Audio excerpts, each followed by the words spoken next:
Հիմնականում պատրաստում եմ գաթա, թռան հաց,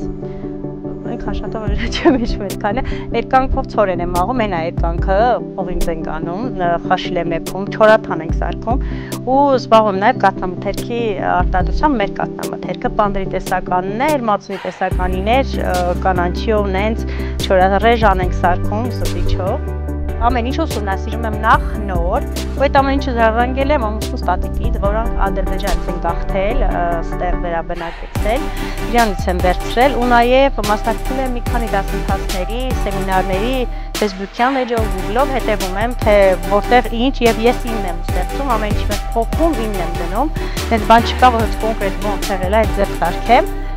Սա գաթա է, խորիզով գաթա է, որը պատրաստել եմ զատուկի համար։ Պատվերները հիմնականում ծանոթներն են Facebook-յան էջով տարածում եմ, սոցիալական կայքերով տարածում եմ ու հիմնականում այդ ձև եմ վաճառքս իրականացնում, թե կաթնամթերքը, թե վարպետաց դասերը, թե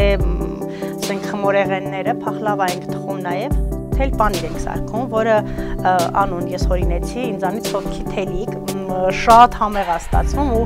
նոր եմ սկսել, ես մի տարի է որ պատրաստում եմ ու պատվերներն այնքան շատ է լինում, որ չեմ հասնում, կաթը չի հերիքում, ես պատվերը վերցնեմ ու ոչ միայն ռեժանը, պանիրը,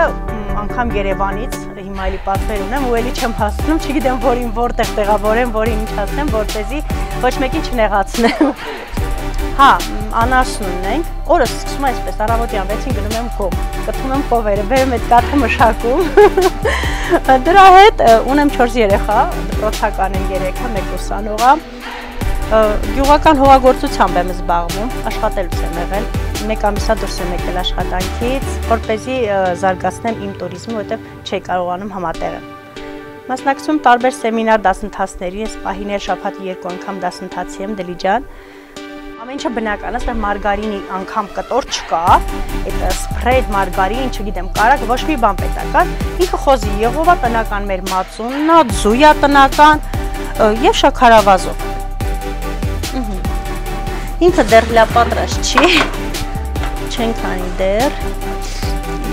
Հիմնականում, եթե մեծ պատվերներ եմ ունենում ու ժամանակ է լինում, պատրաստում եմ թռում։ Այսօր հենց մի ժամ առաջ է զանգել, ասել, որ պատրաստեմ, դրա համար պատրաստում եմ դուխովքում, որտեղ փուռը փայտով ենք վառում, դժվար է իրան տաքացնել, շատ փայտ օգտագործեմ, որ կարողանամ։ Այս էլ փռան հացն է, որը մի քանի օր առաջ ենք թխել։ Միանգամից մի 30-40 հատ թխում ենք, սառցախցիկում պահում, որպեսզի մի շաբաթ 10 օր մենք այդ փայտի խնայողության պատճառով իհարկե, որպեսզի կարողանանք ուտել այդ ընթացքում։ Չեմ ուզում վերափոխեմ նոր տեխնոլոգիաների, կապ չունի կաթի մշակումը, թե հացի թխելը, թե գաթան, չեմ ուզում նորարարական ինչ-որ բան, ուզում եմ այն հին ավանդական ամեն ինչը մնա մեջը, որպեսզի մարդիկ չմոռանան այդ ամեն ինչը, շատ մնա մեջը ու չմոռանան, թե ինչ ա եղել ու երեխաների միջոցով, դպրոցում հիմնականը միջոցառումների ժամանակ ես հնարավոր չի ինչ-որ մի տարբերակով չմասնակցեմ, թեկուզ խմորեղենի տեսականիով պարտադիր լինում եմ, մասնակցում եմ իրենց ազգային երգ ու պարի, շատ եմ սիրում ազգային երգերը, պարերը, մասնակցել եմ միահագին տարի հասցնում եք նաև պարերը։ Այո, ազգային պարերը մեծ սիրահար եմ, շատ լավ ուսուցիչ ունենք ու իր օգնությամբ սովորել եմ ահագին պարեր։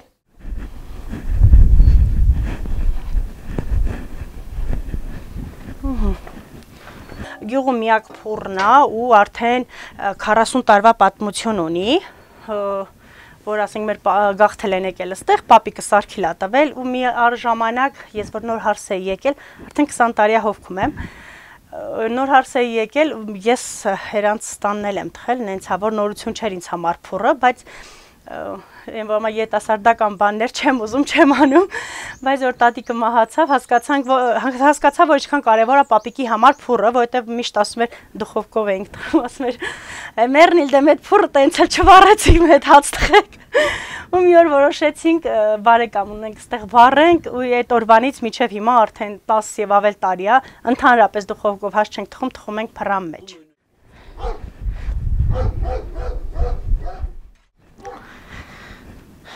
Երկանքը մոտ 200 եւ ավել տարվա պատմություն ունի։ Եղել է ամուսնուս տատիկի կիսուրինը, որը էլի ընդեղ էլ մահացել է Ադրբեջան, Զագլի գյուղում իր տատիկն ու պապիկ իրենց հետ այս գործիքը բերել են։ Այն ժամանակ անգամ օգտագործել ենք, տատիկի օգնությամբ աղում էինք վեդրոնները փողին ձավարա, ամեն ինչը ձմեռվա համար։ Հետո ես սկսեցի օգտագործել տատիկից հետո հասկացա, որ ինչքան պահանջար կա փողինձի։ Հիմա ես փողինձը պատրաստում եմ երկանքով ու վաճառում կիլոգրամ 1000 դրամ։ Ու ասեմ, որ շուկայում կա շատ 500 դրամ, որ մեկ չի առնում, բայց իմ 1000 դրամով պատվերները շատ է, որովհետև իրոք ես բնական, մաքուր, մի բուրից ավել ինքը շատ խոժոր կաղնի կամ սախ սենց չի ջարդի, էլի ցորենը։ Սենց ինքը մի քիչ ծանր աշխատանք, հատակը պիտի ամուր լինի։ Մասնակցում ենք նայած երկանքով փառատոններին, Իրանի ու գնում եմ հետ ստանում եմ երաշտական գործիք սա դարի, այսպես ասած, ասեմ մարդիկ դուք չգիտեմ, դու հոլ են տանում, ես երկանք եմ տանում, մասնակցել եմ հայ-վրացական փառատոնին 2 տարի, առաջ տարին դրա ոսկե մեդալ շահեց Ղափաման ու Նազուկ Տավուշյան, երկրորդ տարին փողինձ ներկայացրի, հավանություն լավագույն ճաշատեսակ համարվեց, բայց մեդալի չարժանացանք։